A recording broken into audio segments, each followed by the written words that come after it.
20. 늑대를 두려워하는 거북이처럼 육군을 수호하라. 세존께서 비구들에게 말씀하셨다. 비구들이여, 어느 날 저녁 거북이와 늑대가 함께 먹이를 찾아 나섰습니다. 거북이는 멀리서 늑대를 보자마자 내 발과 목을 등껍질 안으로 움츠려 넣고 미동도 없이 조용히 누워 있었습니다. 멀리서 거북이를 본 늑대는 거북이에게 가까이 다가가 이렇게 생각했습니다. 이 거북이가 어떤 부위를 내미는 순간 내가 붙잡아 부러뜨리고 먹어치울 작정이다. 하지만 거북이는 아무런 부위도 내밀지 않았습니다. 늑대는 기회를 찾지 못하자 실망하여 가버렸습니다. 비구들이여, 이와 마찬가지로 악마는 항상 너희를 노리고 있습니다. 이 비구들이 눈, 귀, 혀, 의근, 마음에 대한 경계심이 부족한 틈을 타 기회를 잡을 수 있을 것이다 라고 생각하면서 말입니다. 그러므로 너희는 항상 깨어 감각기관을 수호해야 합니다. 눈으로 아름다운 형상을 볼 때에는 전체나 세부에 집착해서는 안 됩니다. 만약 안근, 눈을 잘 수호하지 못하여 탐욕, 근심, 나쁜 행동들이 생겨난다면 그 원인을 제어하고 안근을 수호하는 데 힘써야 합니다.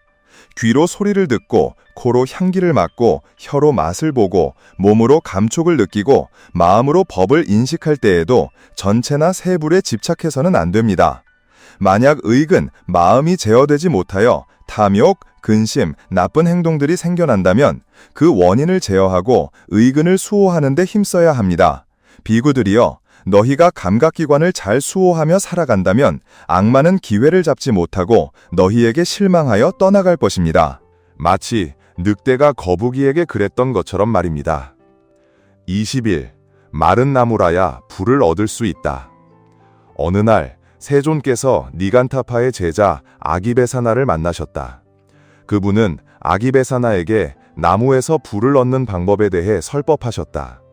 아기베사나여, 비유하자면 수액이 가득한 나무 토막이 젖은 물속에 놓여 있는데 어떤 사람이 불을 피우는 도구를 가지고 그 나무 토막에 가서 내가 불을 일으켜 열기를 나오게 할 것이다 라고 생각한다면 그가 그 도구로 나무 토막을 비벼 열기를 나오게 할 수 있겠는가? 아닙니다, 고타마 존자님. 그 나무 토막이 축축하기 때문에 그가 아무리 열심히 비벼도 불은 나타나지 않을 것입니다.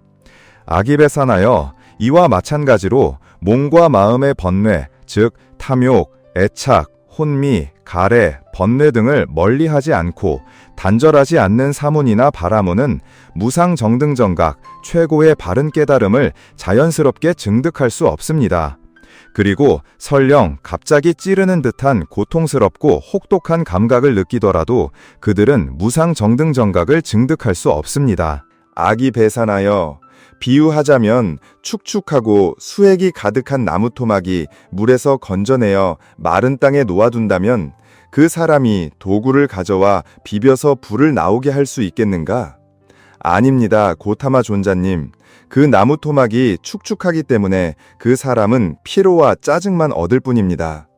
아기베사나여, 이와 마찬가지로 몸과 마음의 번뇌에서 벗어나지 못한 사문이나 바라문은 무상정등정각을 증득할 수 없습니다. 아기베사나여, 비유하자면 수액이 없고 마른 나무 토막이 물에서 건져내어 마른 땅에 놓아둔다면 어떤 사람이 불을 피우는 도구를 가져와 내가 불을 얻을 것이다, 불꽃이 나타날 것이다 라고 생각한다면 그 사람은 불을 나오게 할 수 있겠는가? 그렇습니다, 고타마 존자님. 그 나무 토막은 마르고 수액이 없으며 물에서 건져내어 마른 땅에 놓아두었기 때문입니다. 아기베사나여, 이와 마찬가지로 몸과 마음의 번뇌에서 벗어나 가래, 목마름을 단절한 존귀한 사문이나 바라문은 자연스럽게 무상정등정각을 증득할 수 있습니다. 혹은 갑자기 찌르는 듯한 고통스러운 감각을 느끼더라도 무상정등정각을 증득할 수 있을 것입니다. 와이스, 터들은 물에 떠내려가는 나무 토막 같은 수행자.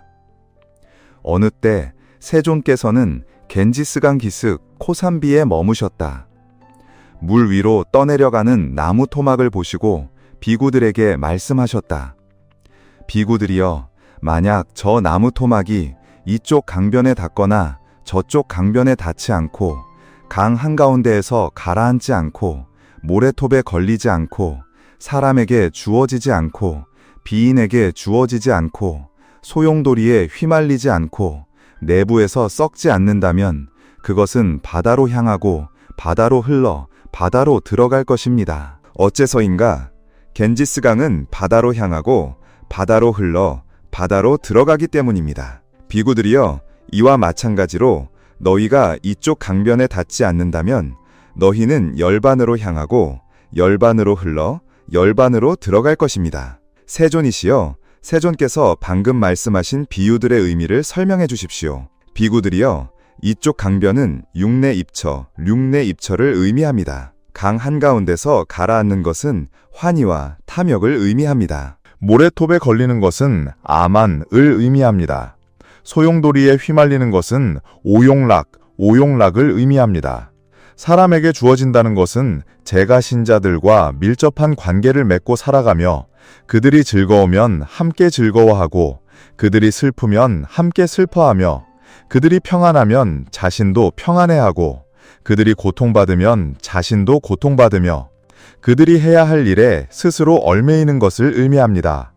비인에게 주어진다는 것은 이 계율, 고행, 범행으로 나는 천인, 범천대니 될 것이다 라는 희망을 품고 범행하는 것을 의미합니다. 내부에서 썩는다는 것은 삿된 계율을 지키고 악법, 읍법을 따르며 부정하게 살아가고 의심스러운 행위와 감추어진 은밀한 행동을 하는 것, 사문이 아니면서 사문의 모습을 하고 범행이 아니면서 범행의 모습을 하는 것, 내면이 부패하고 더러운 쓰레기 더미처럼 욕망으로 가득 찬 것을 말합니다.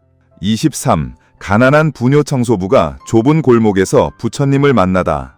부처님께서 세상에 계셨을 때 인도에는 여전히 다양한 계급 제도가 존재했으며 그중 수드라 계층은 천민으로 가장 가난하고 미천한 사람들이었습니다. 그들은 더럽다고 여겨졌고 가축과 동등하게 취급받았습니다. 그들은 사회의 최하층에서 살아가며 인간으로서 존중받지 못했습니다. 사위성에는 니디라는 이름의 천민이 있었다. 니디는 매우 온순하고 선량했으며 매일 화장실에 오물을 치우는 등 누구도 하려 하지 않는 더러운 일을 해야 했다. 어느 날 부처님께서 아난다 존자와 함께 사위성 안을 다니시다가 좁은 골목에서 문득 니디를 만나셨다. 그때 니디는 분뇨를 가득 담은 지게를 메고 있었다. 부처님을 보자 그는 깜짝 놀라 그분을 피하려고 돌아서 가려 했다. 그러나 길이 너무 좁았기에 그는 그저 얼굴을 땅으로 숙이고 이렇게 아뢰었다. 세존이시여, 제 몸이 더럽사오니 성하의 청정함을 잃게 될까 염려되오니 가까이 오지 말아 주십시오. 부처님께서는 곧장 니디에게 다가가 말씀하셨다. 니디여, 너는 출가하여 화상이 되겠느냐? 그때 승려와 브라만 계층의 수행자들은 사회에서 가장 존귀하게 여겨졌으며 왕손이나 귀족보다도 높이 여겨졌다. 그곳은 니디 같은 미천한 천민이 감히 발을 들여놓을 수 없는 성스러운 곳이었다. 그래서 니디는 당황하며 대답했다.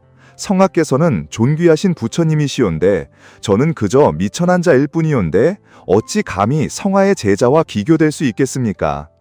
부처님께서 말씀하셨다. 불법은 깨끗한 물과 같아서 세상에 어떤 더러운 것이라도 씻어낼 수 있다. 일단 불법으로 몸을 씻으면 곧바로 청정해진다.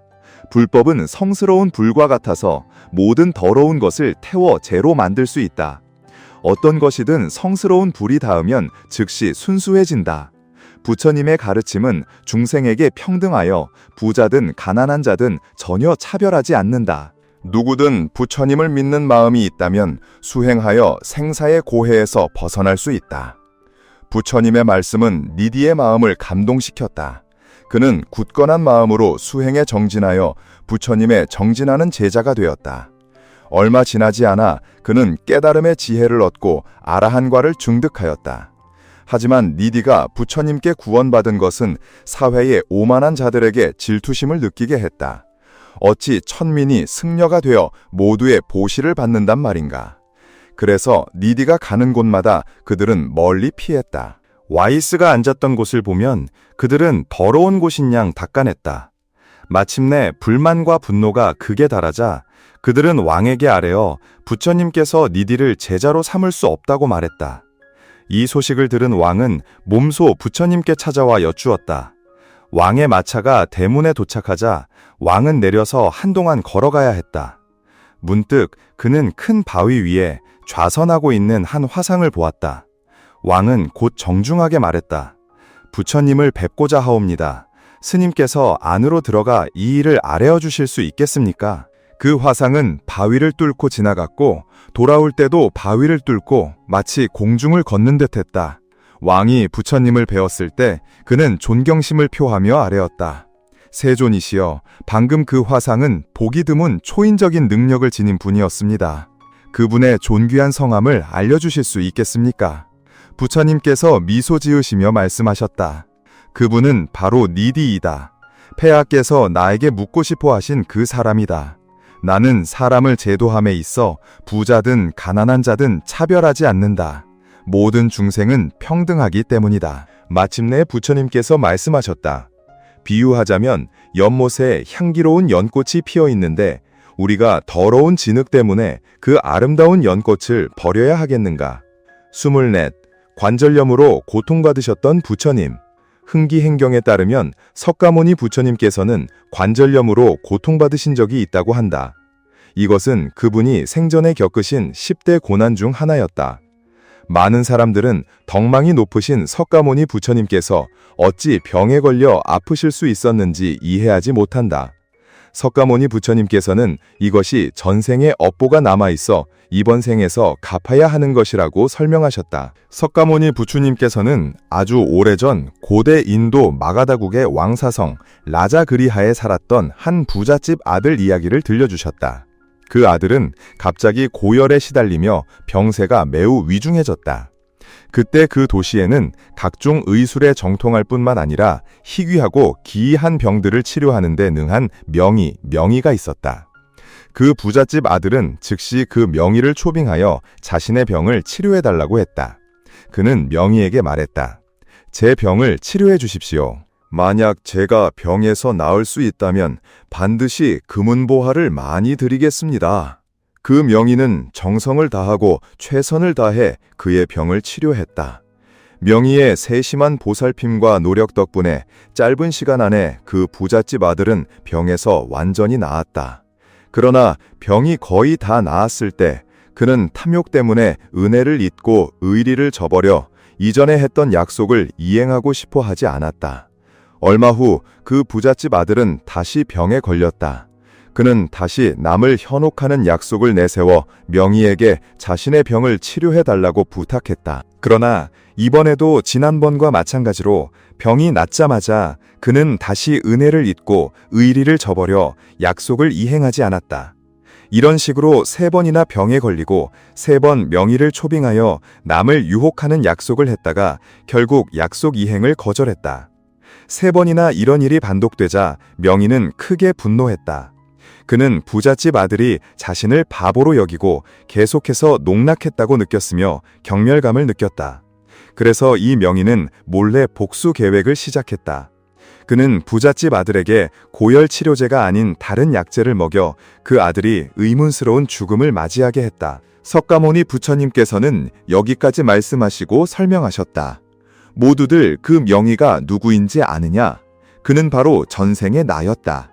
그리고 병에 걸렸던 그 부잣집 아들은 바로 데바다타의 전생이었다. 석가모니 부처님께서는 이어서 말씀하셨다. 내가 그 부잣집 아들에게 독약을 먹여 억울하게 죽게 하였기 때문에 나는 지옥에 떨어졌다. 기나긴 세월 동안 벌을 받으며 수많은 고통을 겪은 후 나중에는 짐승으로 환생하고 아귀도에서 고통을 겪었다.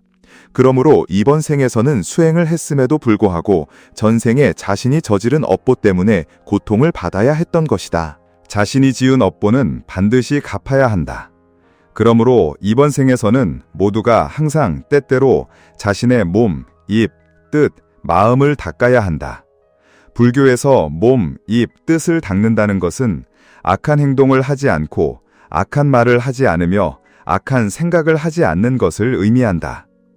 석가모니 부처님의 인가응보 이야기는 우리에게 다른 사람이 우리에게 잘못했을 때 우리는 결코 상대방에게 복수하지 말아야 한다고 일깨워준다. 우리가 상대방에게 복수하는 것은 마치 양날칼을 손에 쥐고 남을 상하게 함과 동시에 자신도 상처 있는 것과 같다.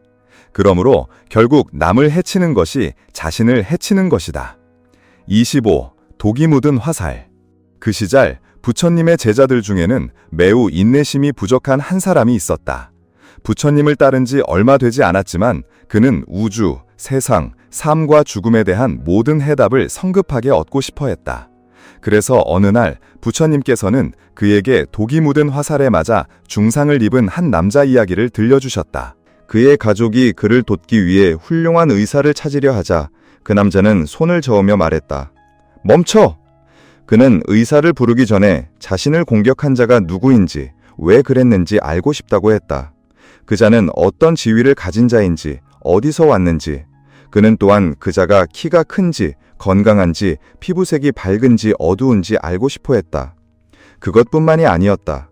그는 어떤 종류의 활과 화살을 사용했는지, 협죽도 나무로 만들어진 것인지, 또 활 시위는 어떤 재료로 만들어졌는지, 비단인지 삼배인지, 게다가 화살의 깃털은 독수리, 공작 혹은 매의 깃털로 만들어졌는지 알고 싶어 했다.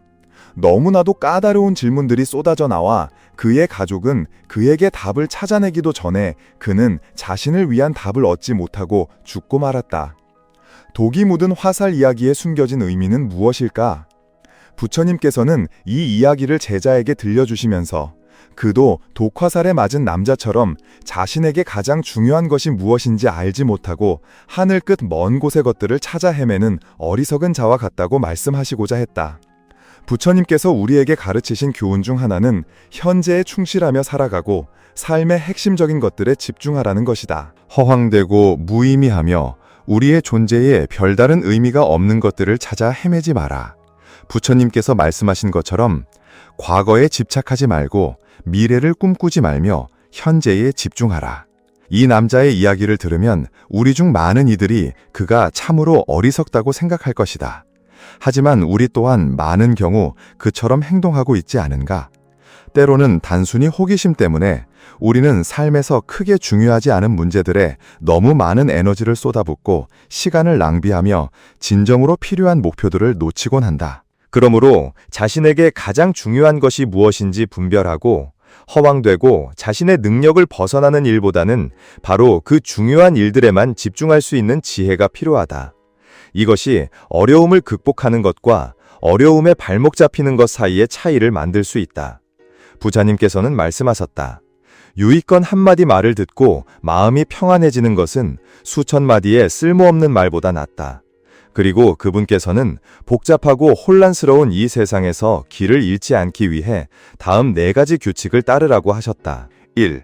진정으로 가치 있는 것에 집중하라. 길을 잃거나 산만해지는 것이 항상 나쁜 것만은 아니다. 때로는 예상치 못한 새로운 흥미로운 아이디어를 얻을 수도 있다. 하지만 이런 일이 너무 자주 일어나고 진정한 목적이 없다면 문제가 된다. 그러므로 해결해야 할 문제가 생겼을 때에는 근본적으로 철저하게 해결해야 한다. 그렇지 않으면 문제는 점점 더 악화되어 수습하기 어려워질 뿐이다. 2. 한 걸음씩 나아가라. 하나의 문제를 해결한 후에는 다음 문제로 나아가고 여러 일을 동시에 처리하려고 하지 마라. 이런 행동은 비효율적이며 심지어 애써서 망치게 될 수 있다. 3. 모든 것을 자연스럽게 흘러가도록 두어라.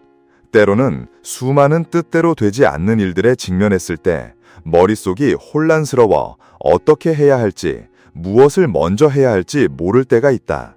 그럴 때에는 모든 것을 자연스럽게 흘러가도록 내버려 두어라. 당신의 마음을 걱정, 분노, 실망감에서 벗어나게 해준다면 모든 일은 저절로 해결될 것이다. 4. 불필요한 것을 제거하라. 가진 것이 적고 원하는 것이 적은 사람이 가진 것이 많고 원하는 것이 많은 사람보다 더 부유하다는 말이 있다. 때로는 행복해지려면 자신이 가지지 못한 것을 얻어야 한다고 생각한다. 그러나 기본적인 편의시설만 있는 삶에 익숙해지고 지식을 심화시키면 크게 부족한 것이 없음을 깨달을 것이다. 사랑할 가치가 있는 것들을 사랑하는 것이 값비싸고 불필요하거나 과도한 물건을 소유하는 것보다 훨씬 더 의미가 있다. 위대한 화가 레오나르도 다빈치는 단순함이 궁극적인 만족이다 라고 말한 바 있다. 그리고 부처님께서 우리에게 들려주신 독화살 이야기도 바로 이 점을 말하고자 한 것이다. 26. 부처님께서 제자를 샘물로 보내 물을 길어오게 하시다. 옛날 부처님께서 교화를 펼치시는 길에 1250명의 비구들을 이끌고 인도 전역을 다니셨다. 그 출가자들은 맨발로 머리를 드러내고 고난을 무릅쓰며 진리를 찾아 고요히 나아갔다. 그들의 기품은 고요하면서도 매우 굳건했다. 그 무리는 그렇게 장엄하고 신성한 기품을 뿜어냈다.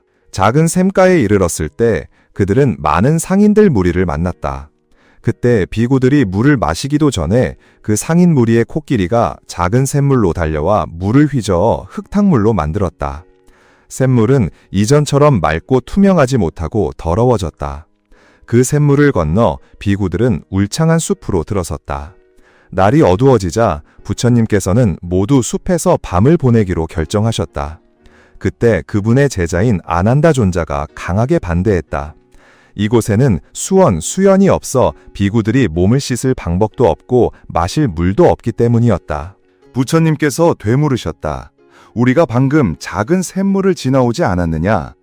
하지만 그 샘물은 상인 무리의 코끼리가 발로 밟아 흙탕물로 가득 찼는데 깨끗하지 않은 물을 어찌 사용할 수 있겠습니까? 아난다가 애써 설명했다. 부처님께서는 더 이상 말씀하지 않으시고 사발 하나를 꺼내 아난다에게 주시며 그곳에서 물을 떠오라고 암시하셨다.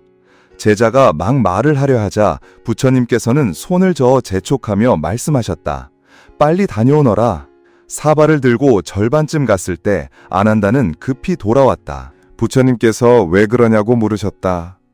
아난다는 샘물은 온통 흙탕물이라 성하께서 마시면 병이 나실 것이니 차라리 저 멀리 앞쪽에 있는 강으로 가서 물을 길어오는 것이 낫겠다고 말했다. 그 말을 들으신 부처님께서는 온화하게 한마디 하셨다. 먼 곳의 물은 가까운 목마른 사람을 구할 수 없다. 아난다는 여전히 고집하며 말했다. 하지만 성하께 더러운 물을 마시게 할 수는 없습니다. 부처님께서는 더 이상 논쟁하지 않으시고 제자에게 작은 샘가에 가보았는지 다시 물으셨다. 아난다가 솔직하게 아직 가보지 않았다고 대답하자 그분은 말씀하셨다. 네가 샘가에 가보지 않고 어찌 그곳 물이 더러운지 아닌지 알 수 있겠느냐. 아난다는 여전히 자신이 옳다고 생각하며 어쩔 수 없이 작은 샘물로 갔다.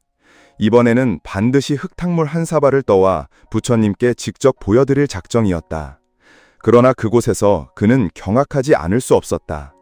부처님께서는 원래 작은 샘가로 돌아가지 않으셨고 샘물을 보시지도 않았지만 그분의 말씀대로 그곳 물은 맑고 투명해져 흙탕물 기운이 하나도 없었다. 그때 아난다는 스스로에게 물었다. 혹시 부처님께서 천연통이라는 신통력으로 보신 것인가? 물을 가지고 돌아온 후 아난다는 자신의 의문을 부처님께 말씀드렸다. 그분은 들으시고 웃으시며 답하셨다. 나는 그저 눈을 감기만 해도 샘물의 물이 맑고 순수해졌다는 것을 알 수 있었다. 물은 유동하는 것이며 그것은 또한 중생의 마음과 같아서 일시적으로 더럽혀질 수 있지만 우리의 마음이 유연하다면 마음은 정화되어 본래의 순수함으로 돌아갈 수 있다. 아, 그렇군요. 누구든 천인공로할 죄악을 저지른 사람이라도 깨달음을 얻고 부처가 될 수 있단 말입니까? 부처님께서 말씀하셨다. 그렇다. 샘물은 맑았다가 더러워지고 더러워졌다가 다시 맑아진다. 이것은 세상의 만물이 어떤 순간에도 끊임없이 변화한다는 것을 보여준다. 불법 또한 마찬가지이다. 그러므로 우리가 자신의 마음을 항상 맑게 유지하고 미혹되지 않으려면 사물이 변하는 방식을 관찰하고 그 천변만화를 파악해야 한다. 그렇게 함으로써 우리는 우주의 진리를 통달할 수 있다. 27. 부처님의 말씀, 누구에게나 4명의 동반자가 있다. 옛날 한 남자가 4명의 아내를 두었다. 고대 인도에서는 이것이 합법적이었으므로 이상한 일이 아니었다. 어느 날 이 남자가 갑자기 병에 걸려 죽음을 앞두게 되었다. 임종할 때 그는 극도로 외로움을 느끼며 첫 번째 아내에게 저 세상으로 함께 가달라고 부탁했다. 사랑하는 아내여, 저는 항상 당신을 사랑하고 평생 당신을 보살펴드렸습니다. 이제 제가 죽음을 앞두고 있는데 당신이 저와 함께 죽은 후에도 함께 가줄 수 있겠습니까? 그는 아내의 동의를 기다렸다. 그러나 아내는 이렇게 답했다. 사랑하는 남편이여, 저는 항상 당신이 저를 사랑하셨다는 것을 알고 당신이 죽음을 앞두고 계신 것도 압니다. 하지만 이제 우리는 헤어져야 할 때입니다. 사랑하는 남편이여, 안녕히 계십시오. 남자는 어쩔 수 없이 두 번째 아내를 침대 옆으로 불러 영원한 세계로 함께 가달라고 간청했다. 아내여, 제가 항상 당신을 얼마나 사랑했는지 아시지 않습니까? 때로는 당신이 저를 떠날까봐 두려웠지만 저는 당신을 매우 믿었습니다. 저와 함께 가주십시오. 남자는 간절히 애원했다. 그러나 이 아내 또한 차갑게 답했다. 당신의 첫 번째 아내가 당신과 함께 저승으로 가기를 거절했습니다. 제가 어찌 당신을 따를 수 있겠습니까? 당신은 그저 당신의 이기심 때문에 저를 사랑했을 뿐입니다. 임종의 순간에 침대에 누워있던 그는 세 번째 아내에게도 마찬가지로 부탁했다. 그러나 이 아내 역시 거절했다. 사랑하는 남편이여, 저는 당신을 매우 사랑하고 저의 운명에 슬퍼합니다. 그래서 저는 당신을 마지막 안식처까지 배웅하겠습니다. 이것이 제가 당신을 위해 할 수 있는 마지막 일입니다. 마침내 그가 별로 관심이 없던 네 번째 아내만 남았다. 그는 이 아내를 노예처럼 대했고 항상 그녀에게 불쾌감을 드러냈다. 그래서 그는 이제 그녀에게 자신과 함께 죽어달라고 요구한다면 그녀가 분명 거절할 것이라고 생각했다. 그럼에도 불구하고 이 세상을 떠나려 하는 사람의 외로움과 두려움은 그에게 앞에 새 아내에게 했던 것과 같은 제안을 할 용기를 주었다. 놀랍게도 이 아내는 남편의 요구에 동의했다. 사랑하는 남편이여, 제가 당신과 함께 가겠습니다. 어떤 일이 일어나더라도 저는 영원히 당신 곁에 있을 것을 결심합니다. 저는 당신 없이 살 수 없습니다. 그렇다면 이 이야기는 어떤 의미를 가지고 있을까? 당신은 어떻게 이해하는가? 시타르타 고타마 부처님의 관점에서 이 이야기는 고대 인도의 평범한 가족 이야기를 넘어선 깊고 심오한 함의를 담고 있다. 부처님에 따르면 우리 모두는 남자든 여자든 4명의 동반자를 가지고 있다고 한다. 첫 번째 동반자는 바로 우리 몸이다. 우리는 항상 자신을 소중히 여기고 씻고 먹고 가꾸며 자신을 돌보고 봉양한다. 마치 이야기 속 남자가 첫 번째 아내에게 했던 것처럼 말이다. 하지만 안타깝게도 삶의 끝에 이르면 이 몸 혹은 이 아내를 저 세상으로 가져갈 수 없다. 우리가 마지막 숨을 거두면 이 몸은 화장되어 흙먼지와 허무함으로 돌아갈 것이다. 그것이 이 삶에서 우리에게 정해진 여정이다. 두 번째 동반자는 바로 물질적 재물이다. 돈, 재산, 직업, 지위, 명성, 즉 우리가 힘들게 일하여 얻은 것들이다. 우리는 항상 더 많이 가지기를 원하고 이 물질적인 것들을 잃을까봐 두려워한다. 하지만 삶의 끝에 이르면 그것들은 여전히 몸 밖의 물질적인 것들일 뿐이며 우리는 그것들을 함께 가져갈 수 없다. 세 번째 동반자는 부모님, 형제자매, 친척, 친구, 그리고 사회와의 관계이다. 그들은 우리를 마지막 안식처까지 배웅하고 슬퍼해 줄 것이다. 그들은 우리의 죽음을 공감하고 슬퍼한다. 그러나 그들 또한 우리와 함께 저 세상으로 갈 수는 없다. 우리는 홀로 태어나고 홀로 죽는다. 이 마지막 여정에 누구도 함께 갈 수 없다. 와이즈 동반자 석가모니 부처님께서 영원한 세계로 남편과 함께 간 네 번째 아내를 언급하셨는데 사실 그녀는 바로 우리 영혼이다. 우리 생애 전체를 통틀어 우리 영혼은 아마도 우리가 가장 관심받지 못하는 것일 것이다. 우리는 분노에서 탐욕이나 불만까지 부정적인 감정에 지배당하게 내버려둔다. 우리는 그저 일하고 돈을 버는 데만 급급할 뿐 마음을 단련하고 지키며 아름답게 가꾸는 방법에 대해서는 거의 생각하지 않는다. 하지만 우리가 죽음을 맞이할 때 오직 영혼만이 우리와 동행할 수 있다. 그러므로 자신을 사랑하고 소중히 여기되 지나치게 응석바지로 키우지 마라. 다른 사람의 1년치 봉급에 해당하는 호화롭고 값비싼 옷을 입거나 음식을 먹지 마라. 돈과 물질에 너무 집착하여 소중한 것들과 맞바꾸지 마라. 삶의 관계에서는 너무 지나치게 의지하거나 종속되지 마라. 심지어 뜻대로 되지 않을 때 극단적인 행동을 하지 마라. 그리고 당신의 영혼을 위한 평화로운 작은 공간을 마련하라. 세월이 흘러 늙어갈지라도 어린아이의 순수함과 맑음을 간직하고 사람과 세상을 사랑하며 주변 만물의 아름다움을 느낄 줄 알도록 노력하라. 28. 다루기 어려운 성품, 괭이 이야기. 이보시오, 옛날 현자들은 단지 괭이 하나 때문에 그것을 버릴 수 없었소. 탐욕 때문에 6번이나 출가 생활을 포기했고 7번째 출가했을 때에야 선정이 일어나 그 탐욕을 제어할 수 있었소. 이렇게 말씀하신 후 스승께서는 과거의 이야기를 들려주셨다. 이 이야기는 기원정사에 계실 때 스승께서 찢다 하타 사리뿌따 존자에 대해 들려주신 것이다. 전설에 따르면 그 존재는 사위성의 한 명문가의 젊은이였다. 어느 날 밭을 갈고 집으로 돌아가는 길에 그 젊은이는 정사에 들렀다가 한 존재의 바로에서 고급스럽고 기름지고 달콤한 음식을 얻어먹었다. 그 젊은이는 이렇게 생각했다. 우리는 밤낮으로 직접 많은 일을 하지만 이런 달콤한 음식은 얻지 못한다. 그러니 사문이 되어야겠다. 그는 출가했다. 한 달 반 동안 정진했지만 번뇌에 사로잡혀 환속했다. 그러고는 생계를 꾸리는데 지쳐 다시 출가하여 이러한 방식으로 승법을 배웠다. 그는 6번 환속하고 6번 출가했다. 그러나 7번째 비구로 돌아왔을 때 이 비구는 아비담마 승법 7권을 통달했다. 그리고 여러 번 소리내어 읽은 덕분에 이 비구는 선정을 개발하여 아라한과를 증득하였다. 동료 비구들이 그를 비웃으며 말했다. 이보시오 현자여, 예전에는 현자의 마음이 그러했으니 이제 어찌 번뇌가 더 잘하지 않을 수 있겠는가. 현자 여러분, 오늘부터 저는 더 이상 속세의 삶으로 돌아갈 수 없습니다.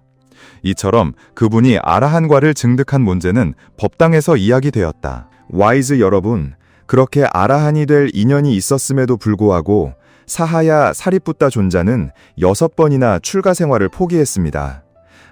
그분의 범부의 성품으로는 참으로 잘못된 일이었습니다. 29. 다루기 어려운 마음과 괭이 이야기. 스승께서 오셔서 물으셨다. 비구들이여, 너희는 지금 무엇에 대해 모여 논의하고 있느냐? 그 문제를 들으시고 스승께서는 말씀하셨다. 비구들이여, 범부의 마음은 가볍고 다루기 어려우며 대상에 지배당하고 쉽게 집착한다. 일단 집착하면 빨리 벗어날 수 없다. 그런 마음을 제어하는 것은 진정 좋은 일이다. 마음이 제어되면 그것은 안락을 가져다 준다. 붙잡기 어렵고 가볍게 움직이며 욕망을 따라 헤매인다. 마음을 잘 다스리는 것이 훌륭하니 마음이 다스려지면 안락이 찾아온다. 법구경 35. 이처럼 다루기 어려운 성품 때문에 옛날 현자들은 단지 괭이 하나 때문에 그것을 버릴 수 없었다. 탐욕 때문에 6번이나 출가 생활을 포기했고 7번째 출가했을 때에야 선정이 일어나 그 탐욕을 제어할 수 있었다. 이렇게 말씀하신 후 스승께서는 과거의 이야기를 들려주셨다. 옛날 브라흐마다타 왕이 바라나시를 다스리던 시절 보살, 부처님 전생의 인물은 한 정원사의 가족으로 태어났다. 성장하여 보살은 개국 현자라고 불렸다. 보살은 괭이로 땅을 깨끗이 정리하고 직접 채소, 호박, 조롱박, 오이 등 다양한 채소를 심어 팔아 어렵게 생계를 이어갔다. 이 괭이 외에는 아무런 재산도 없었다. 어느 날 보살은 이렇게 생각했다. 내가 속세의 가정에서 무엇을 한단 말인가? 차라리 출가해야겠다. 보살은 그 괭이를 은밀한 곳에 숨겨두고 유행선인 수행자가 되어 출가했다. 그러나 그 괭이가 다시 떠올라 낡은 괭이에 대한 탐욕을 끊어낼 수 없었고 보살은 출가 생활을 포기했다. 이처럼 2번째, 3번째, 그리고 6번째까지 보살은 괭이를 은밀한 곳에 묻어두고 출가했다가 다시 출가를 포기했다. 7번째에 이르러 보살은 이렇게 생각했다. 이 낡은 괭이 때문에 계속해서 출가를 포기하는구나. 이제 이 괭이를 큰 강에 던져버리고 출가하리라. 보살은 강가로 가서 다시 생각했다. 만약 괭이가 떨어진 곳을 볼 수 있다면 그곳으로 가서 건져 올릴 수도 있을 것이다. 그렇게 생각한 보살은 코끼리 같은 끈기로 괭이 손잡이를 잡고 머리 위로 3번 휘두르며 눈을 감고 괭이를 강 한가운데로 던져버렸다. 그리고 사자후를 3번 토하며 외쳤다. 나는 승리했다. 나는 승리했다. 30. 자기 극복과 출가 대중의 이야기. 그때 바라나시 왕은 국경의 난을 진압하고 돌아와 그 강에서 목욕을 했다. 온갖 보석으로 치장한 뒤 코끼리 등에 앉아가다가 보살이 크게 외치는 소리를 듣고 이렇게 생각했다. 이 사람이 나는 승리했다 라고 말하는군. 대체 누구를 이겼다는 말인가? 그를 불러야겠다. 보살이 오자 왕은 물었다. 벗이여, 나는 방금 전장터에서 승리하고 돌아왔소. 그런데 벗은 누구를 이겼다는 말이요? 보살이 아뢰었다. 대왕이시여, 대왕께서 100번이든 1000번이든 전쟁터에서 승리하셨다 해도 대왕께서 스스로 번뇌를 이기지 못하셨다면 모두 헛된 일입니다. 바로 내면의 탐욕을 이김으로써 저는 번뇌를 이겼습니다. 이렇게 말씀하시면서 보살은 큰 강을 바라보며 미를 대상으로 선정, 천정에 들고 선정에 대한 깨달음을 얻어 허공에 앉아 왕에게 설법하며 다음 개송을 읊었다. 그 승리는 좋지 않으니 이겼다가 패배한다면 그렇다. 진정 좋은 승리는 내면의 승리이다. 왕은 설법을 듣고 삿된 견해를 끊고 번뇌가 끊어지자 마음이 출가를 향했다. 그 순간 왕위에 대한 탐욕도 사라졌다. 왕은 보살에게 물었다. 이제 보살께서는 어디로 가실 작정이십니까? 보살은 답했다. 히말라야 산으로 가서 유행 선인이 되어 출가할 것입니다. 왕은 자신의 출가 의사를 밝히며 보살과 함께 떠났다. 그 자리에 모였던 모든 브라만들, 제가자들, 그리고 모든 백성들도 모두 왕과 함께 떠났다. 바라나시 백성들은 자신들의 바라나시 왕이 현자의 설법을 듣고 출가를 향했다는 소식을 듣고 자신들이 그곳에 남아 무엇을 하겠느냐 생각하여 자신들도 출가를 청했다. 12마일에 달하는 도시 내부에서 모든 백성들이 떠났다. 12마일에 이르는 대중이 보살과 함께 히말라야 산으로 들어갔다. 그때 제석천, 대식천의 황금바위 보좌가 뜨거워졌다. 제석천은 그 이유를 찾아보고 현자께서 큰 출가 사업을 진행하고 계심을 알게 되었다. 대중의 수와 그들이 머물 거처의 수를 가늠한 제석천은 천신들의 건축신인 비사카르마를 불러 말했다. 그대여, 현자께서는 큰 출가 사업을 진행하고 계시니 그들이 머물 거처가 필요하다. 히말라야 산의 평평한 곳으로 가서 30마일 길이 15마일 너비의 은둔처를 짓도록 하라. 비사카르마는 명령에 따라 그대로 실행했다. 이것은 요약이며 자세한 내용은 핫띠빨라 본생담 509번에 실려 있다. 비사카르마는 은둔처 곳곳에 초막을 만들고 시끄러운 짐승들, 새들, 비인들을 멀리 쫓아내고 각 주요 방향으로 한 사람이 다닐 수 있을 너비의 길을 만들었다. 그리고 비사카르마는 자신의 거처로 돌아갔다. 현자께서는 그 대중을 이끌고 히말라야 산맥으로 들어가 제석천이 마련해준 은둔처에 도착했다. 비사카르마가 만든 출가 용품들을 가지고 스스로 먼저 출가한 후 대중에게 출가 계율을 전수하고 은둔처를 분배한 뒤 그들에게 명령을 내렸다. 모두 왕위를 버리고 제석천의 왕위와 동등한 경지에 이르렀다. 대중은 30마일에 이르는 은둔처를 가득 채웠다. 선정 명상 주제의 대상을 준비하고 자비희사의 마음을 닦은 후 보살은 대중에게 선정 명상 주제를 가르쳤다. 모두 선정의 깨달음을 얻고 범천에 태어났다. 그리고 대중을 수호한 자들은 모두 천신들의 경지에 태어났다. 스승께서 말씀하셨다. 비구들이여, 이처럼 마음이 번뇌에 지배당할 때에는 대상을 버리기가 참으로 어렵다. 탐욕이 일어나면 버리기가 매우 어려워 현자들마저도 지혜가 없는 자가 되게 만든다. 와이스, 파워풀 끝난 후 스승께서는 진리를 설법하셨다. 설법이 끝날 무렵 어떤 이들은 예륙과를 증득하고 어떤 이들은 일렉과를 증득하고 어떤 이들은 불안과를 증득하고 어떤 이들은 아라한과를 얻었다. 스승께서는 두 이야기를 결합하여 전생을 확인시켜 주셨다. 그때의 왕은 아난다였고 그 대중은 부처님의 대중이었으며 현자는 바로 나였다. 31. 부처님의 가르침에서 얻는 7가지 인생의 교훈. 1. 인간은 자신의 분노로 인해 벌을 받는다. 모든 인간 안에는 치명적인 무기가 있다. 그러나 그 무기는 다른 사람을 죽이는 것이 아니라 바로 우리 자신을 죽인다. 그것은 바로 분노이다. 부처님께서는 매우 훌륭한 말씀을 하셨는데 그것은 분노는 마치 스스로 독약을 마시고 남이 죽기를 바라는 것과 같다는 것이다. 삶은 무상하며 뜻대로 되지 않는 일들이 많지만 인간은 이에 익숙해지고 세상사 앞에서 배짱과 침착함을 길러야 한다.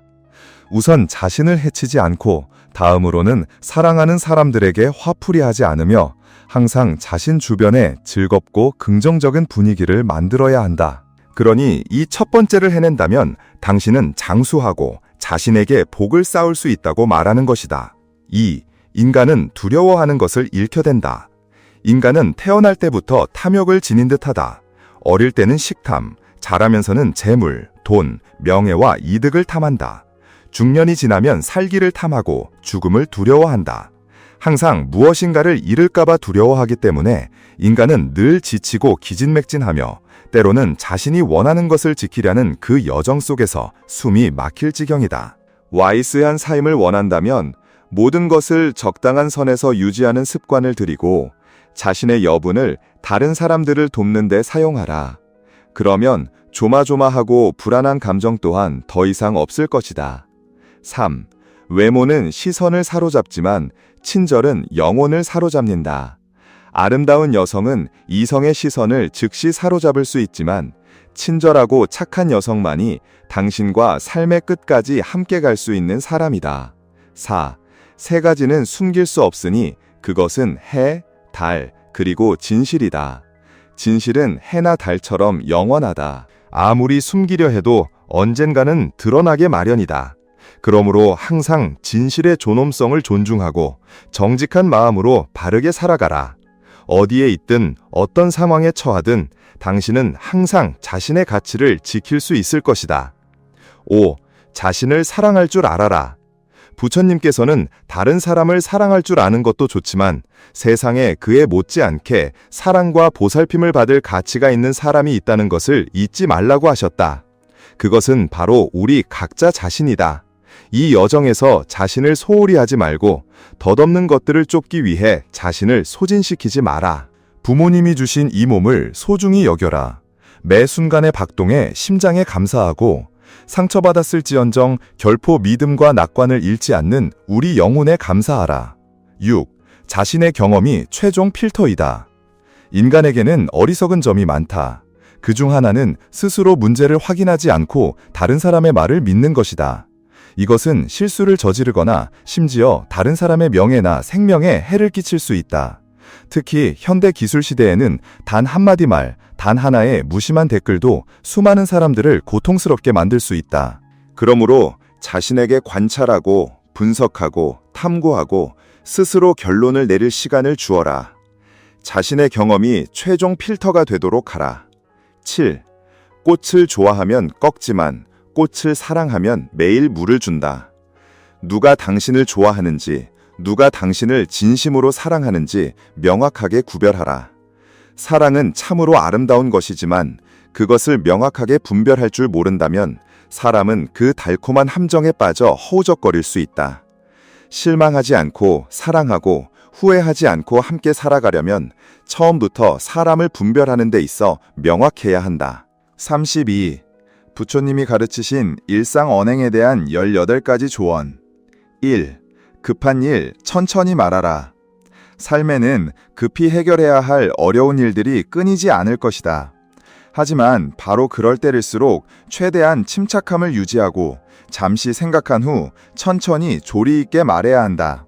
그러면 듣는 사람은 안정감을 느끼고 당신이 말한 정보에 대한 신뢰도가 높아질 것이다. 2. 사소한 일, 유머러스하게 말하라. 때로는 유머러스한 농담만으로 당신과 주변 사람들의 친근감이 높아질 것이다. 특히 누군가에게 몇 가지 조언을 할 때 직설적으로 말하는 대신 농담조로 말하면 듣는 사람이 딱딱하거나 무겁게 느끼지 않고 당신의 조언을 기분 좋게 받아들일 것이다. 3. 잘 모르는 일, 신중하게 말하라. 삶의 모든 문제에는 다양한 측면과 방향이 있다. 당신이 잘 모르는 일들도 있을 것이다. 그런 경우에는 말하기 전에 신중하게 고려해야 한다. 자칫하면 의도치 않게 다른 사람에게 영향을 미칠 수 있기 때문이다. 신중함은 듣는 사람이 당신을 신뢰할 만한 사람이라고 느끼게 할 것이다. 4. 아직 일어나지 않은 일, 함부로 말하지 마라. 아직 일어나지 않은 일은 모두 예측할 수 없다. 당신은 그것이 어떻게 전개될지 알 수 없을 것이다. 특히 사람들은 함부로 말하는 것을 매우 싫어한다. 그러므로 함부로 추측하거나 아직 일어나지 않은 일에 대해 말하지 마라. 그러면 사람들은 당신이 성숙하고 수양되어 있으며 근면하고 책임감 있는 사람이라고 생각할 것이다. 5. 아직 하지 않은 일, 함부로 말하지 마라. 속담에 확신할 수 없는 일은 남에게 약속하지 마라고 했다. 당신이 그 일을 해낼 수 있다고 확신하지 못한다면 다른 사람에게 약속하지 마라. 그들은 신뢰를 잃을 것이다. 신뢰는 매우 중요하며 쌓기는 어렵지만 잃는 것은 순식간이다. 아직 해내지 못한 일을 약속하지 않으면 듣는 사람은 당신을 말하면 믿고 실행하면 이루어내는 사람이라고 느끼며 매우 신뢰할 것이다. 6. 다른 사람에게 상처를 주는 말은 하지 마라. 주변 사람들에게, 특히 가까운 사람들에게 상처를 주는 말은 하지 마라. 그러면 사람들은 당신을 선량한 사람이라고 느끼며 관계를 유지하고 증진시키는 데 도움이 될 것이다. 세상에서 서로 살아가는 것은 사람의 정 때문이니 서로를 소중히 여기고 사랑할 줄 알아야 한다. 7. 가슴 아픈 일은 아무에게나 말하지 마라. 누군가 마음에 상처를 입었을 때 다른 사람에게 털어놓고 싶어 한다. 하지만 아무에게나 계속 말하면 듣는 사람이 큰 압박감을 느끼고 쉽게 의심하고 당신을 멀리하게 될 것이다. 동시에 당신은 자신의 고통을 남에게 전가하려는 인상을 남길 수 있다. 8. 다른 사람의 일에 대해서는 신중하게 말하라. 사람들 사이에는 안전한 거리가 필요하다. 서로 친한 것은 소중한 일이지만 적절한 선을 지켜야 한다. 자신의 일이 아니라면 말하지 마라. 그것은 당신이 소통하는 사람들에게 안정감을 가져다 줄 것이다. 9. 자신의 일에 대해서는 다른 사람이 어떻게 말하는지 경청하라. 다른 사람들이 당신의 일에 대해 무엇이라고 말하는지 주의 깊게 경청하라. 그것은 당신이 사리를 통달하고 이치를 깨닫는 사람임을 보여주며 다른 사람에게 겸손한 인상을 남길 것이다. 어떤 일에도 성급하게 반응하지 말고 냉정하게 앞뒤를 생각하여 더 명확하게 느끼고 이해하라. 10. 자녀의 일은 명확하게 말해야 한다. 특히 청소년 시기에는 자녀들의 심리가 쉽게 자극받고 감정에 휩싸이는 경향이 있다. 그러므로 온화하면서도 부드럽고 단호한 태도로 그들에게 명확하게 말해야 한다. 그것은 당신의 자녀가 당신에게 좋은 감정을 가지게 하여 당신을 친구처럼 여기게 할 수 있으며 동시에 설득 효과도 있을 것이다. 11. 좌절하거나 사기를 꺾는 말은 하지 마라. 삶에서 다른 사람과 자신을 격려하고 응원하는 말을 해야 한다. 그것은 당신이 노력할 수 있는 아주 큰 동기부여가 될 것이다. 다른 사람도 마찬가지이다. 때로는 단 한마디의 격려가 그들을 더 강하게 변화시킬 수 있다. 심지어 아무도 당신에게 그런 말을 해주지 않더라도 스스로를 격려해야 한다. 자신의 뜻을 북돋우지 않고 오히려 사기를 꺾는 말을 한다면 당연히 침체의 수렁에 빠지게 될 것이다. 12. 화내는 말을 하지 마라. 화가 났을 때에는 자신을 통제하지 못하게 되며 생각과 행동 또한 마찬가지이다. 그래서 자신도 모르게 다른 사람에게 상처를 주는 말을 내뱉게 되고 때로는 스스로를 상처 입히기도 한다.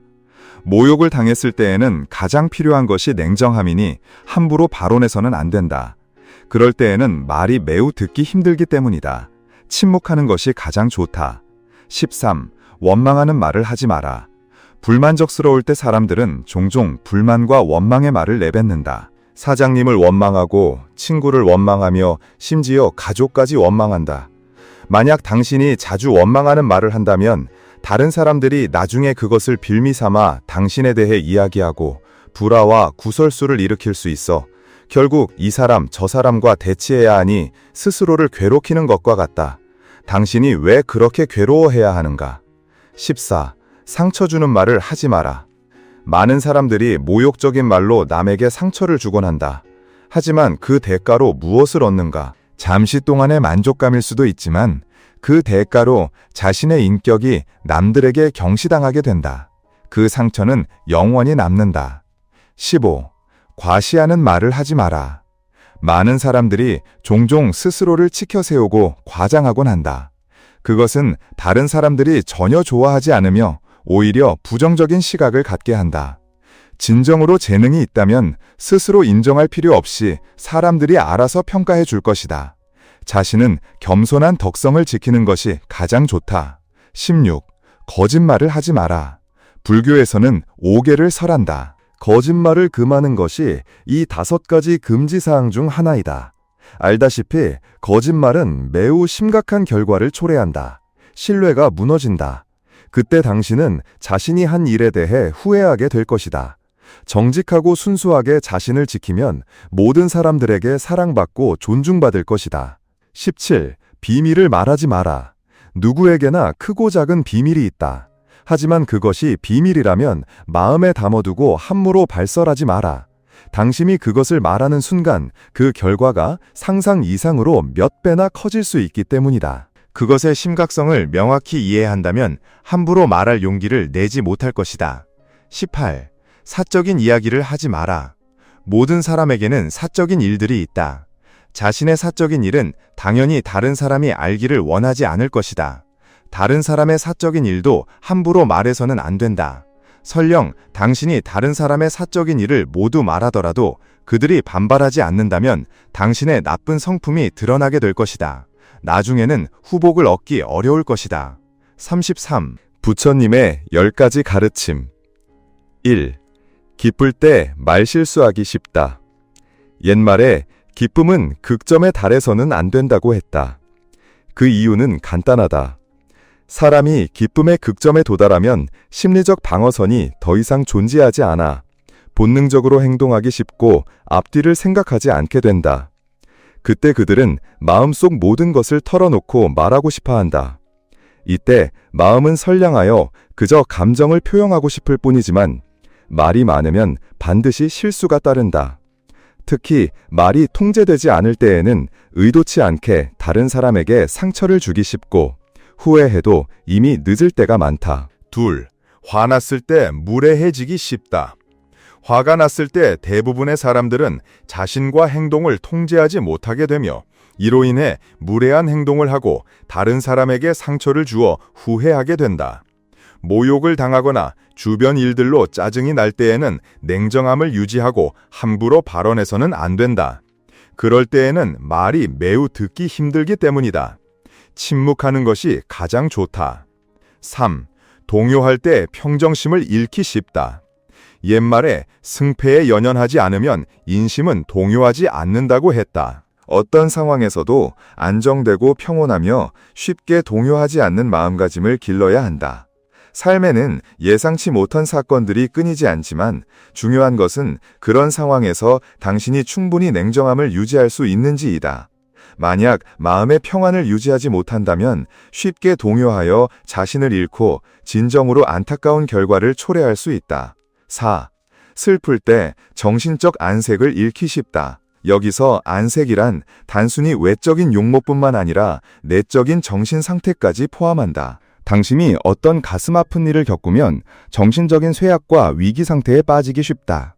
당신은 그런 안타까운 상황에 대비되어 있지 않을 것이다. 그러나 삶에는 온갖 종류의 슬픔과 고통이 있다는 것을 알아야 한다. 당신이 해야 할 일은 강인하게 나아가고 모든 비참한 것을 뒤로하고 앞으로 나아가도록 스스로를 격려하는 것이다. 한의학에서는 슬픔이 건강에 해로울 수 있으며 얼굴색이 어둡고 신기가 부족하며 자신의 내장 기능이 저하된다는 증상으로 나타난다고 지적했다. 5. 기쁠 때 감시를 소홀히 하기 쉽다. 득의망형이란 사람이 어떤 것에 지나치게 만족하면 부주의한 시야를 피할 수 없어 많은 것을 잃게 된다는 뜻이다. 왜냐하면 기쁜 일이 생기면 사람들은 마치 초기의 기준이나 규범을 잊어버리는 경향이 있기 때문이다. 무엇을 보든 무엇을 뵙든 만족스럽고 흐뭇하게 느껴진다. 문제를 판단하고 평가하는 능력이 더 이상 정확하지 않게 되어 예상치 못한 실수를 저지르게 된다. 6. 너무 두려워하면 기계를 잃기 쉽다. 두려움이 당신을 감싸고 억압할 때 당신의 내면은 더 이상 냉정함을 유지할 수 없게 된다. 초기의 원칙은 무너지고 자신의 입장이 무형의 상태로 사라지게 된다.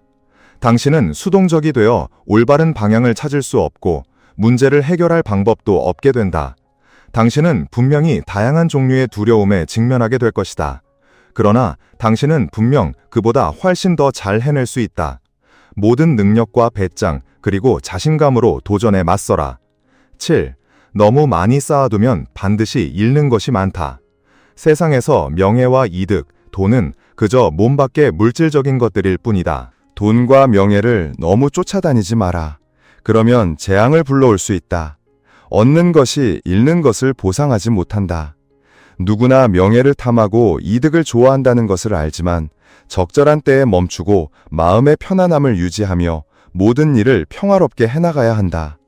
너무 많이 쌓아두는 사람은 심신을 피폐하게 하고 정신을 소모시키며 건강에 영향을 미친다. 값비싼 물건을 너무 탐하여 많이 소유하면 할수록 질투심을 유발하여 예상치 못한 재앙을 만나기 쉽다. 8. 너무 몰두하면 덕을 잃기 쉽다. 이것은 말과 행동 모두에 해당한다. 당신이 어떤 것에 지나치게 몰두하면 자신의 삶의 원칙을 잃기 쉽다. 말은 거짓되고 왜곡되고 삐뚤어지게 될 것이다. 행동 또한 이로 인해 비정상적이거나 심지어 비도덕적인 행동을 하게 되어 결국 자신이 처음 몰두했던 것을 얻기 위해서만 행동하고 그런 대가가 자신이 힘들게 쌓아온 것과 과연 가치 있는지 생각하지 않게 된다. 결국 후회해도 이미 늦은 것이다. 9. 너무 허풍을 떨면 신뢰를 잃기 쉽다. 옛사람들은 입 밖으로 나온 말이 지켜지지 않는 것은 매우 부끄러운 일이라고 여겼다. 특히 함부로 약속했지만 지켜지지 않는 빈말에 불과하다면 다른 사람에게 신뢰를 잃을 것이다. 삶에서 신뢰는 매우 중요한 요소이다. 쌓기는 어렵지만 잃는 것은 매우 쉽다. 그러므로 최대한 신중해야 한다. 10. 욕망이 너무 많으면 생명을 잃기 쉽다. 노자는 일찍이 오색은 눈을 멀게 하고 오음은 귀를 먹게 하며 오미는 혀를 무감각하게 하고 사냥에 빠지면 마음이 미치게 되며 얻기 어려운 재물은 사람에게 해를 끼친다고 말했다. 이것은 인간이 너무 많은 욕망을 가지면 몸을 망치고 심지어 생명에까지 영향을 미칠 수 있다는 교훈을 준다. 욕망을 한쪽으로 치워버리는 방법을 알고 살아가라. 열정적으로 살고 일하며 수양하고 적절한 수준에서 만족하는 법을 알아 평온한 삶을 유지하라. 34. 물고기 이야기. 비구들이여, 열애가 대중의 피로를 덜어주기 위해 비를 내리게 한 것은 이번뿐만이 아니다. 옛날 짐승으로 태어나 물고기의 왕이 되었을 때도 열애는 이미 비를 내리게 했다. 이렇게 말씀하신 후 스승께서는 과거의 이야기를 들려주셨다. 이 이야기는 기원정사에 계실 때 스승께서 직접 비를 내리게 한 것에 대해 들려주신 것이다. 옛날 코살라국에서는 비가 오지 않아 농작물이 말라 죽고 이곳저곳의 연못, 호수, 저수지가 모두 말라버렸으며 심지어 기원정사 연못도 물이 말라붙었다. 물고기들과 거북이들은 진흙더미 속으로 들어가 고립되었다. 까마귀와 매들이 날카로운 부리로 그들을 쪼고 끌어내어 아직 발버둥치는 그들을 먹어치웠다. 스승께서는 물고기들과 거북이들이 재난을 당하는 것을 보시고 자비로운 마음에 감동하여 이렇게 생각하셨다. 오늘은 내가 비를 내리게 해야겠다. 밤이 지나고 몸을 씻은 후 걸식 시간이 되었음을 아시고는 대중 비구들에게 둘러싸여 사위성으로 걸식하러 가셨다. 식사를 마친 후 사위성에서 걸식하고 돌아오는 길에 정사에 이르러 기원정사 연못 계단에 서서 아난다 존자에게 말씀하셨다. 아난다여, 목욕 가운을 가져오노라. 내가 기원정사 연못에서 목욕하겠다. 하지만 세존이시여, 기원정사 연못은 물이 말라 진흙만 남아 있습니다. 안 한다요. 불력은 매우 크다. 목욕 가운을 가져오노라. 안 한다 존자는 명령에 따르고 목욕 가운을 스승께 드렸다. 스승께서는 옷 한 자락으로 아랫몸을 감싸고 다른 한 자락으로 윗몸을 덮은 채 계단에 서서 말씀하셨다. 내가 기원정사 연못에서 목욕하겠다. 바로 그 순간 제석천의 황금바위 보좌가 뜨거워졌다. 제석천은 그 원인을 찾아보고 스승께서 연못 계단에 서서 기원정사 연못에서 목욕하기를 원하신다는 것을 알게 되자 즉시 비의 신과 구름의 신을 불러 말했다. 신들이여, 스승께서 연못 계단에 서서 기원정사 연못에서 목욕하기를 원하신다. 코살라국 전역에 큰 물줄기가 급히 쏟아져 내리게 하라. 본생담 중 사케타 이야기. 제석천의 명령에 따라 구름의 신과 비의 신은 속옷처럼 구름을 입고 다른 구름으로 몸을 덮은 뒤 폭풍우 노래를 부르며 동쪽으로 향해 손살같이 나아갔다. 동쪽에서는 타작마당만한 큰 구름이 일어났다. 그 구름은 100개, 1000개의 타작마당만큼 커졌고 천둥과 번개를 일으키며 코살라국의 큰 물줄기처럼 비를 쏟아냈다. 비는 끊임없이 내렸고 순식간에 기원정사 연못은 물로 가득 찼다. 물이 가장 높은 계단에 닿자 멈췄다.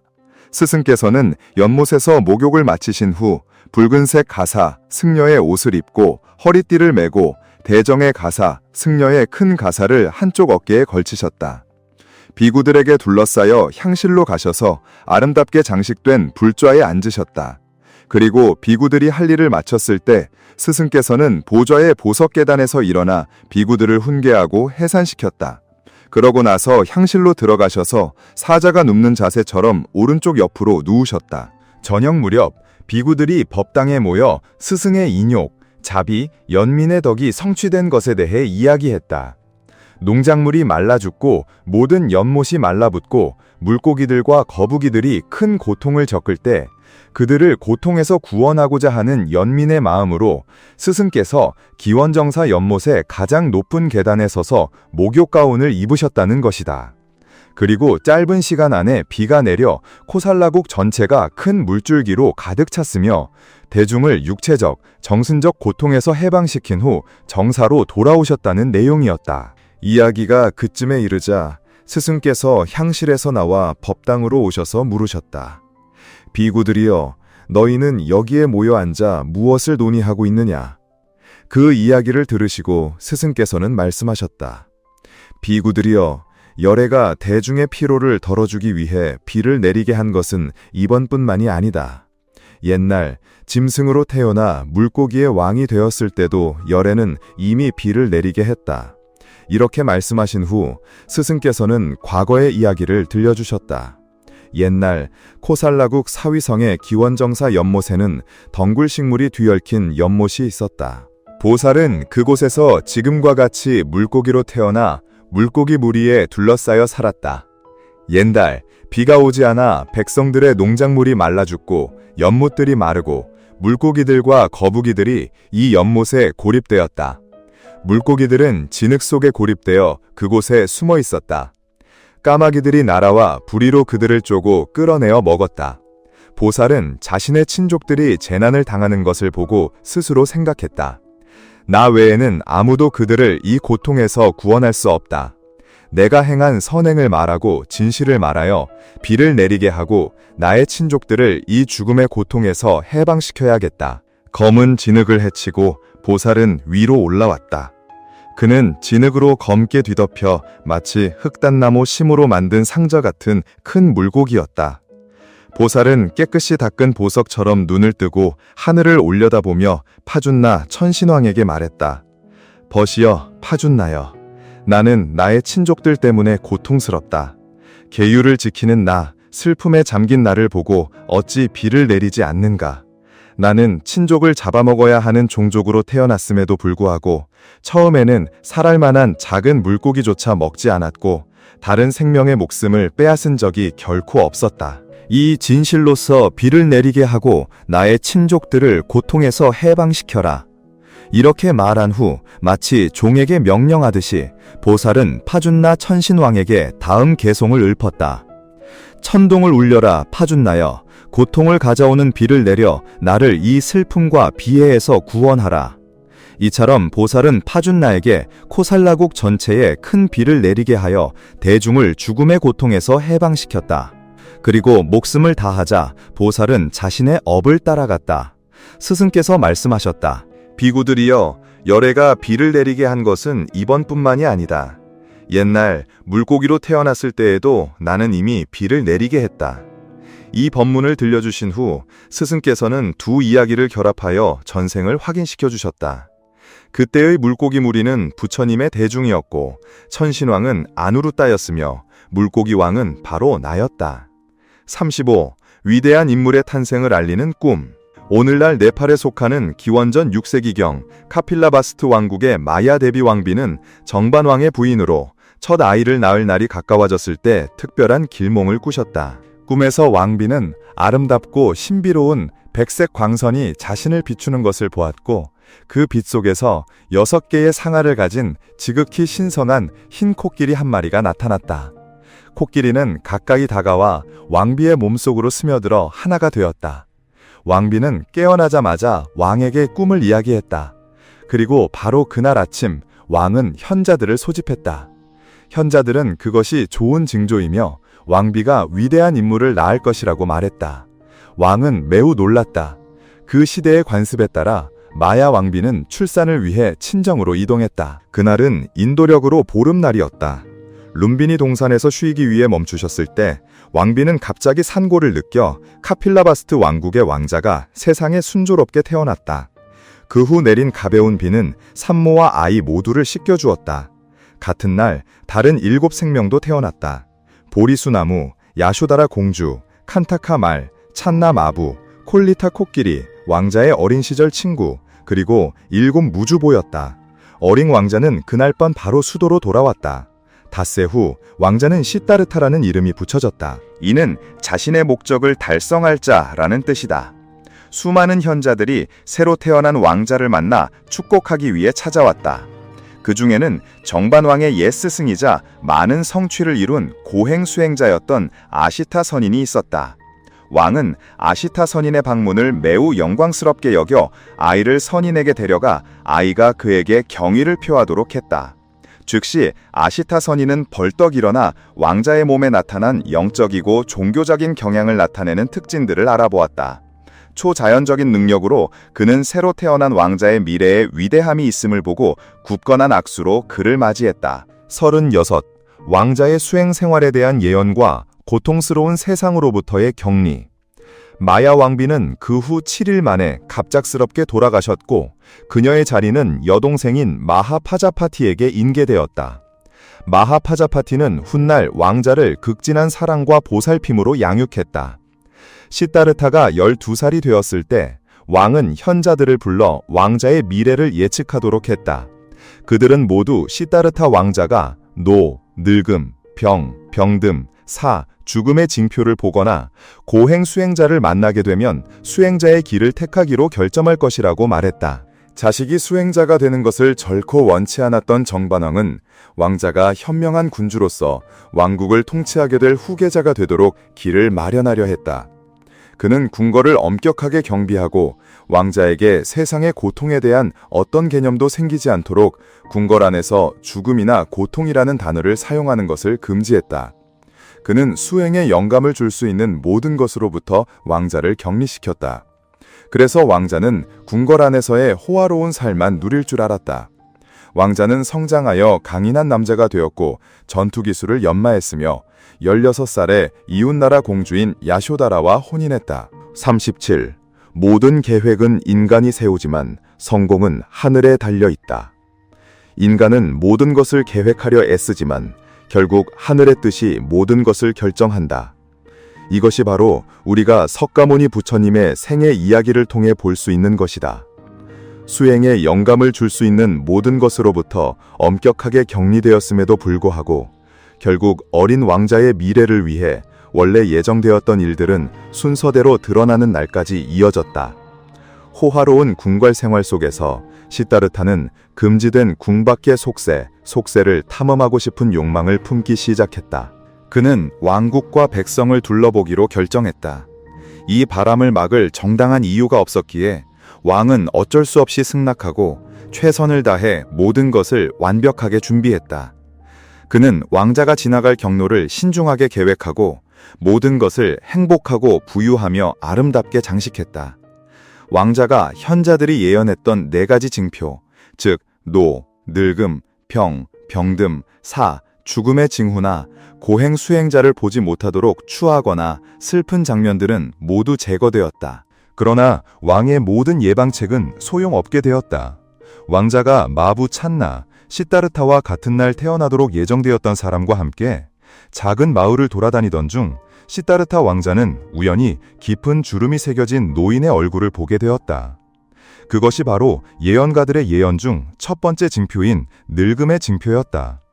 시다르타는 놀라 찬나에게 그 남자에 대해 물었다. 그리고 그는 다시 병에 걸려 기침하는 남자를 보았는데 이는 설명하기 어렵게 만들었다. 그것이 바로 예언가들이 말했던 2번째 징표인 병듦이었다. 마침내 왕자는 강가에서 장례식을 목격하고 모든 세속적인 즐거움을 포기하고 내면의 평온과 영원한 행복을 얻기 위해 수행하는 고행 수행자를 만났다. 그리하여 마지막 2가지 징표, 즉 죽음과 고행 수행자의 존재가 시다르타의 눈앞에 나타났다. 승려의 얼굴에 나타난 평온과 자비는 시다르타에게 강한 인상을 주었다. 그는 찬나에게 이 모든 것의 의미를 물었다. 마부는 왕자에게 오래전에 알았어야 할 삶의 현실에 대해 이야기해 주었다. 궁전으로 돌아온 시다르타는 부왕에게 궁전을 떠나 걸식하는 숙녀가 되어 삶의 진리를 찾아다니겠다고 허락을 구했다. 마음속에 이미 심겨진 잠재된 씨앗을 가지고 있던 왕자는 사회의 현실을 접하자마자 세상의 모든 것이 덧없고 허황되며 찰나에 불과한다는 것을 즉시 이해했다. 생명의 영원성이 진정으로 찾아야 할 것이었다. 정반왕은 크게 고통스러워하고 실망했다. 자신이 계획했던 모든 것이 결국 성공하지 못했다. 왕은 군사들에게 궁궐 주변의 방비를 엄격하게 강화하도록 명령하고 동시에 왕자의 발길을 붙잡을 유흥거리를 더 많이 마련하여 아들이 사회에서 겪었던 일들을 잊게 하기를 바랐다. 바로 이때 왕자의 부인인 야쇼다라 공주가 첫 아이를 낳았고 왕자는 그 아이에게 구속이라는 의미의 라훌라라는 이름을 지어주었다. 시다르타는 호화로운 삶이 무의미하다고 느끼고 마침내 신뢰하는 마부 찬나의 도움을 받아 칸타카 말을 타고 도망치기로 결심했다.